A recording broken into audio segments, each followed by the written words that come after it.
Bonsoir à tous, bienvenue dans votre journal. Très heureuse de vous retrouver à la une ce soir. Un atelier de sensibilisation sur le transport des marchandises dangereuses a été organisé par l'autorité des ports et des zones franches afin de renforcer les connaissances et les compétences des acteurs concernés. Les détails dans un instant. À l'étranger, des frappes aériennes israéliennes ont visé des positions situées au sud de Beyrouth, au Liban.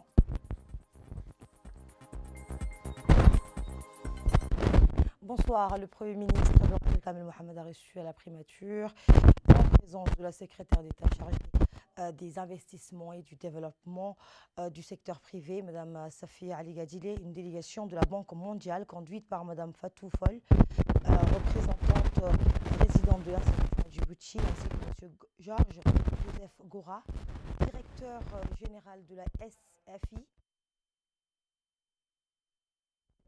financière internationale pour la Corne de l'Afrique. M. Joseph a apporté plusieurs recommandations à mettre en œuvre pour aider l'État à identifier et lever les obstacles au développement. L'objectif est d'établir un plan d'action concret pour implémenter des projets répondant à des contraintes, notamment en ce qui concerne les taux d'intérêt élevés des prêts. Eh bien, la Banque mondiale, en partenariat avec le Centre du leadership et de l'entrepreneuriat à Djibouti, s'engage à garantir l'accès à des prêts commerciaux pour les petites start-up, facilitant ainsi la création d'emplois et consolidant les projets d'investissement des jeunes entrepreneurs. Elle a eu également, je vous le disais à l'instant, un atelier de sensibilisation sur le transport des marchandises dangereuses dans le contexte maritime a été organisé aujourd'hui.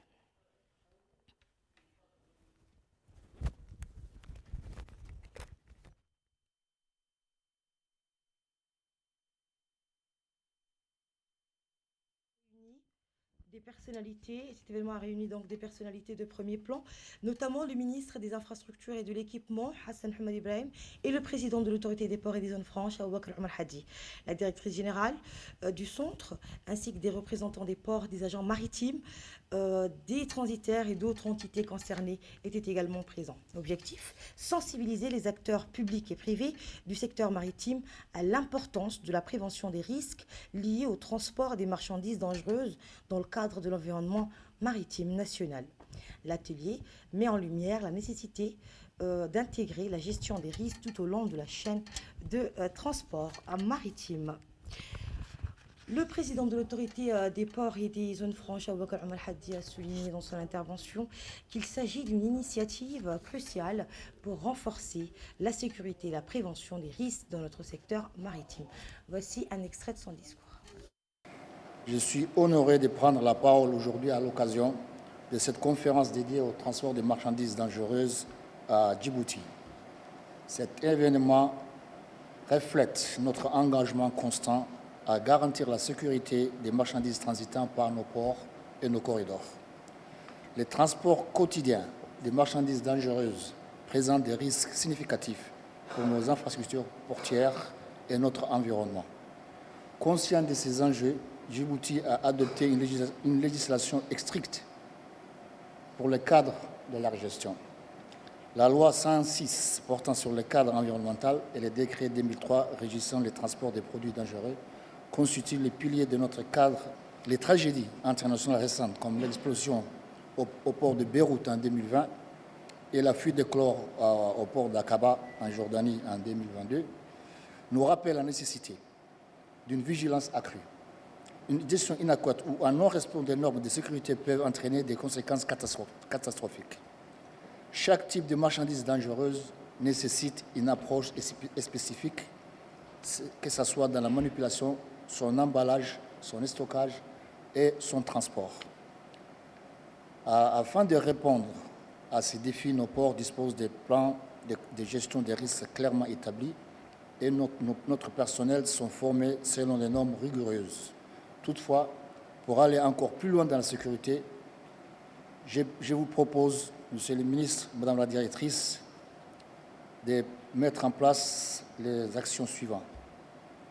Organisation des formations de qualité pour le personnel impliqué dans la gestion des marchandises dangereuses, encourager le développement d'entreprises privées dans les interventions d'urgence en cas de déversement, mettre en place des points d'intervention équipés le long des principaux corridors routiers de Djibouti, former les médecins spécialisés dans le traitement des blessures liées aux produits chimiques.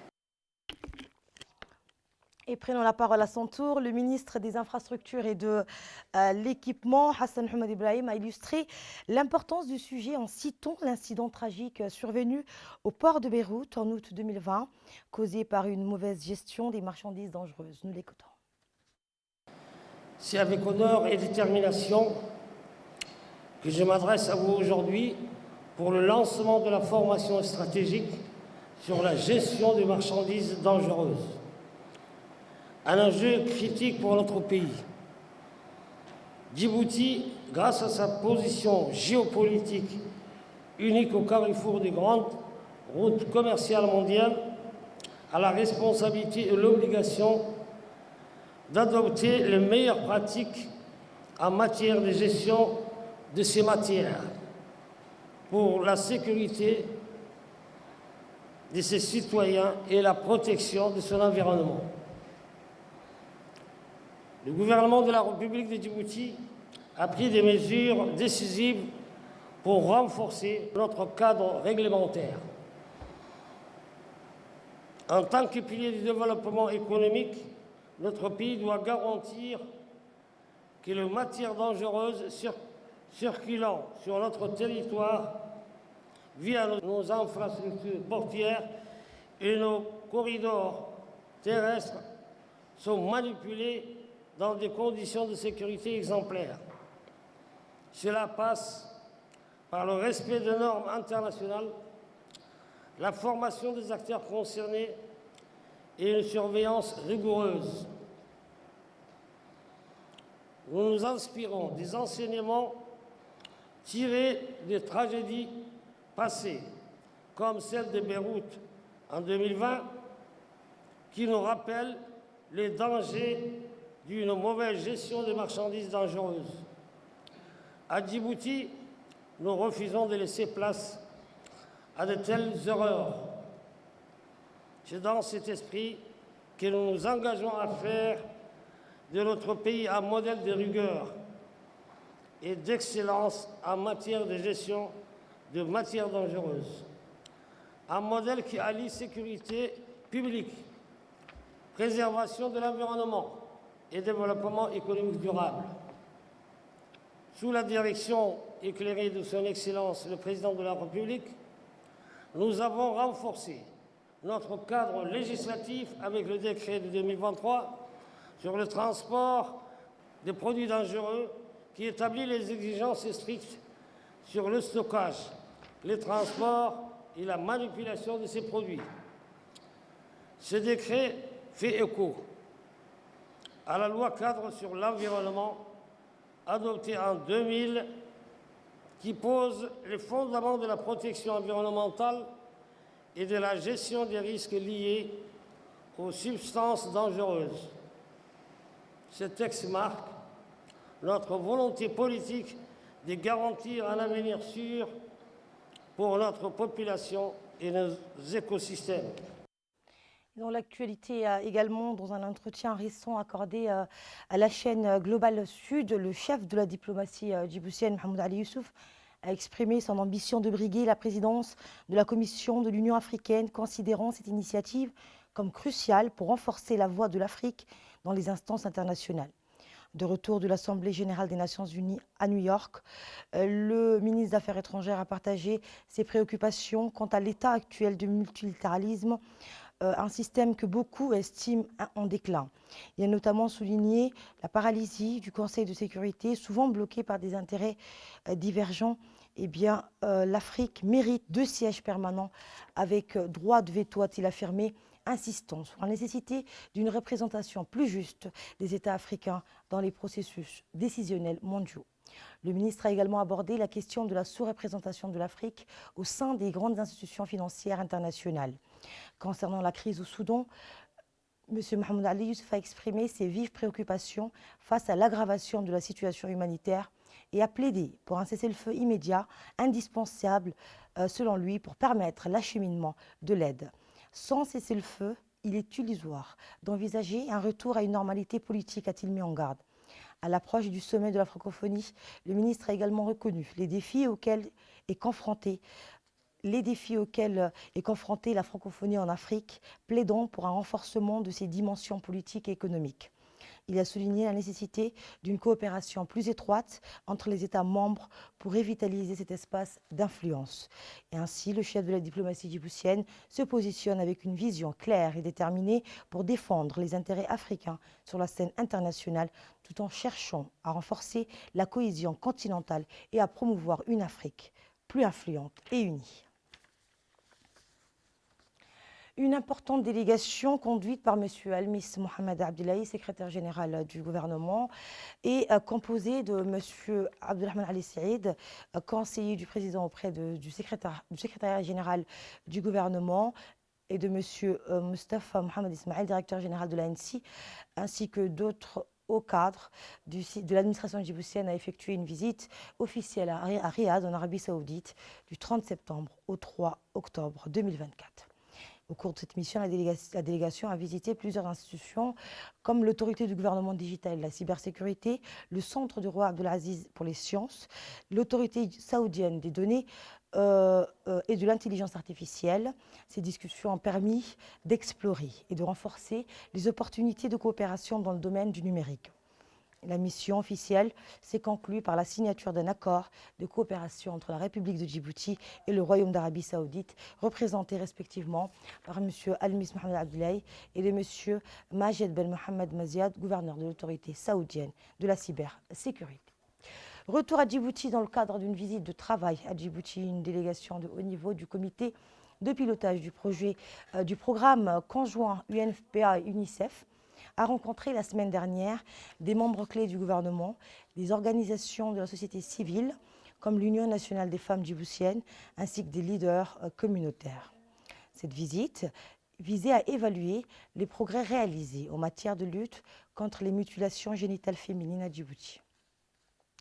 La délégation composée de représentants de plusieurs pays donateurs et membres du comité UNFPA-UNICEF a salué les efforts du gouvernement djiboutien ainsi que les initiatives communautaires pour l'élimination des MGF.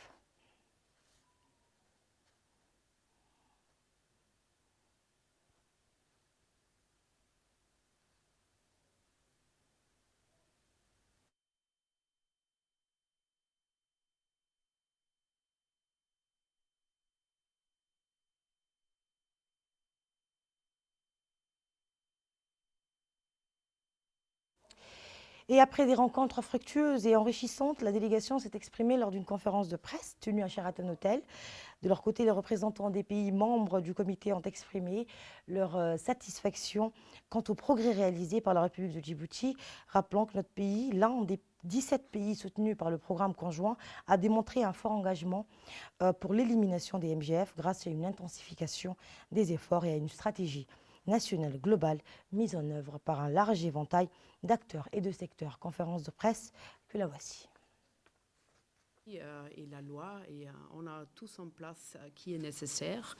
On a une loi qui est très très claire. On veut condamner, abandonner la pratique néfaste des MGF ici à Djibouti. Et pour ça, je voudrais aussi vous féliciter parce que ce n'est pas la même chose, pareil. Je crois que le Djibouti peut vraiment servir comme un très bon exemple pour ça. Ça veut dire qu'on est sur un très bon trajet. Maintenant, il faut se demander quoi faire pour atteindre 0 cas de MGF ici à Djibouti. Et je voudrais mentionner par exemple le secteur éducation. On a commencé très bien aussi à féliciter le secteur éducation pour ça. D'inclure les policiers dans les curriculums des enfants. Mais je crois qu'il y a une ouverture de faire même mieux. Lorsqu'on parle de MGF, il s'agit de normes sociales en fait. Et lorsqu'on parle de normes sociales, ce qu'on va faire, c'est pas comme s'il y avait quelqu'un qui est malade qu'on doit soigner ou etc. Mais c'est quelque chose, c'est un travail de fond et qu'on doit on doit utiliser tous les moyens à notre disposition pour pouvoir convaincre les gens et pour s'échanger des idées pour que le message qu'on est en train de porter aille le plus loin possible, mais en se basant sur des preuves tangibles. On sait, l'MGF, quel est l'impact, quelles sont les conséquences des MGF sur la santé, quelles sont les conséquences des MGF sur le droit de la fille, quelles sont les conséquences sur l'éducation, sur la maternité elle-même lorsqu'elle va accoucher. Et tout cela, c'est-à-dire on est en train de parler de petites filles, on est en train de parler d'une pratique quand même très difficile et qui n'est inscrite nulle part. Et donc, moi, je crois que les journalistes, de toute façon, c'est quelque chose, et on n'en a jamais assez, c'est quelque chose sur lequel on ne doit pas, je crois qu'on ne doit pas passer. Je crois que, peut-être je dirais qu'on n'en a pas encore fait assez. Je crois que j'aimerais que vous soyez avec nous, que vous soyez avec nous. Il y a plusieurs langues qu'on parle lorsqu'on est dans le média. C'est-à-dire, on ne parle pas français, on ne parle seulement français, on parle somali, on parle afar, on parle arabe, et que dans ces programmes-là, de plus en plus, on puisse parler de faits de société, y compris le MGF, et le MGF dans un cadre qui parle de la question du genre, de cette transformation qu'on est en train d'attendre pour tout ce qui concerne la question de la femme, et que ça soit quelque chose qui continue, et que surtout que vous soyez très bien documenté pour pouvoir passer le message. Je crois c'est pas assez. On a un boulevard et on aimerait vraiment vous avoir, surtout les femmes et les hommes journalistes aussi. Le président de la Chambre de commerce de Djibouti, Youssouf Moussadeouali, a présidé une réunion d'envergure lors de laquelle a été présenté le Moniteur économique de Djibouti, un bulletin de conjoncture économique. Cet événement a rassemblé des chefs d'entreprise et des figures majeures du monde des affaires. La présentation, assurée par des experts de la Banque mondiale, a livré une analyse détaillée des indicateurs économiques infra-annuels du pays. Eh bien, ce bulletin se veut un outil clé pour fournir des données essentielles, permettant ainsi d'éclairer les décisions économiques et d'orienter les politiques en accord avec les réalités du marché. Dans son discours, le président de la Chambre de commerce a souligné l'importance cruciale des données économiques. Eh bien, le rapport met en évidence une croissance du PIB de 6,5% en 2023, portée par une forte demande dans les services portuaires et logistiques, ainsi que par la bonne tenue des secteurs de la construction et de l'énergie. L'inflation a ralenti à 3,8% grâce aux mesures gouvernementales efficaces visant à stabiliser les prix. Autre information, le deuxième lâcher de moustiques alliés à Djibouti, un événement crucial, s'est déroulé hier à Douda avec le second lâcher de moustiques génétiquement modifiés dans le cadre de la phase pilote du programme d'autolimitation des anophèles en République de Djibouti. Ce projet, développé en partenariat avec la société britannique de biotechnologie Oxitec, marque une avancée significative dans la lutte contre le paludisme, une maladie qui demeure endémique et continue de toucher les millions de personnes à travers le monde. Eh bien, l'initiative repose sur une stratégie novatrice visant à réduire la population des moustiques vecteurs du paludisme en utilisant des mâles génétiquement modifiés. Ces moustiques, incapables de produire une descendance viable lorsqu'ils s'accouplent avec les femelles sauvages, permettent une diminution progressive de la population locale. Eh bien, cette phase initiale sera suivie d'une étape plus ambitieuse visant à réduire considérablement la reproduction des moustiques anophèles sur tout le territoire. Notre équipe sur place a recueilli quelques réactions lors de cet événement. En voici celle du médecin Dr Abdulillah Ahmed. L'objectif ici, c'était le second lâcher du moustique allié de Djibouti. Nous avions commencé le lâcher initial, c'était en mai dernier. C'était le début de la phase pilote. Là, nous continuons la phase pilote. Inch'Allah, suivra la phase qui impactera la reproduction du moustique. Ce 6 octobre marquera le début d'une nouvelle année de formation au centre CASAF avec un accueil prévu dès 8 h. Les horaires détaillés seront bientôt communiqués aux élèves et aux parents inscrits. Le centre est prêt à recevoir une centaine de jeunes filles dans un environnement conçu pour favoriser l'apprentissage, le partage et le développement personnel. Cette année, plusieurs sections de formation seront proposées, telles que la couture, la cuisine, la coiffure ainsi qu'une petite garderie. Ces programmes minutieusement élaborés visent à offrir une expérience enrichissante et personnalisée pour chaque apprenante. En plus des compétences pratiques, des activités innovantes seront également mises en place, notamment des formations en entrepreneuriat et en employabilité, afin de préparer ces jeunes filles à un avenir prometteur et autonome. Les équipes pédagogiques dédiées et bienveillantes sont prêtes à accompagner les élèves dans un cadre sécurisé. Leur mission est de veiller à ce que chaque élève se sente encouragé, épanoui tout au long de son parcours. Pour toute question ou information supplémentaire, n'hésitez pas à contacter l'équipe. Celle-ci se réjouit de retrouver ses anciennes élèves et d'accueillir de nouveaux visages avec l'ambition de faire de cette année une expérience inoubliable. À la une également, dans le cadre de la lutte contre le trafic illicite de marchandises, une opération de saisie de contrebande a eu lieu à l'école militaire de l'armée Hol-Hol, c'était hier. Les équipes mobiles des douanes, en collaboration avec l'école militaire, ont une fois de plus démontré leur engagement indéfectible envers la préservation de l'intégrité économique nationale. Lors de cette opération, les agents des équipes mobiles et de l'armée ont réussi à intercepter environ 22 colis de 4. Suite à cette saisie, une action rapide et efficace a été menée sur le terrain avec l'incinération des produits saisis, illustrant la détermination du pays à éradiquer ce fléau de manière décisive. Le chef de l'équipe mobile des douanes a déclaré « Nous ne relâcherons pas nos efforts dans la lutte contre ce trafic illicite jour et nuit. » La contrebande de 4 représente une menace sérieuse pour l'économie locale et c'est en unissant leurs forces que les douaniers et les corps militaires travaillent à démanteler ces réseaux illégaux.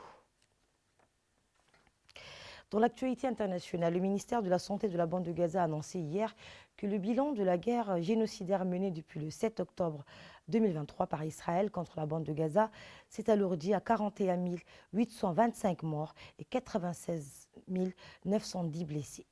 3 massacres menés par Israël au cours des 24 dernières heures ont fait 23 morts et 66 blessés. Nombre de victimes croupissent encore sur les décombres et sur les routes. Les ambulances et les équipes de la protection civile, ne pouvant les atteindre, a déploré la même source.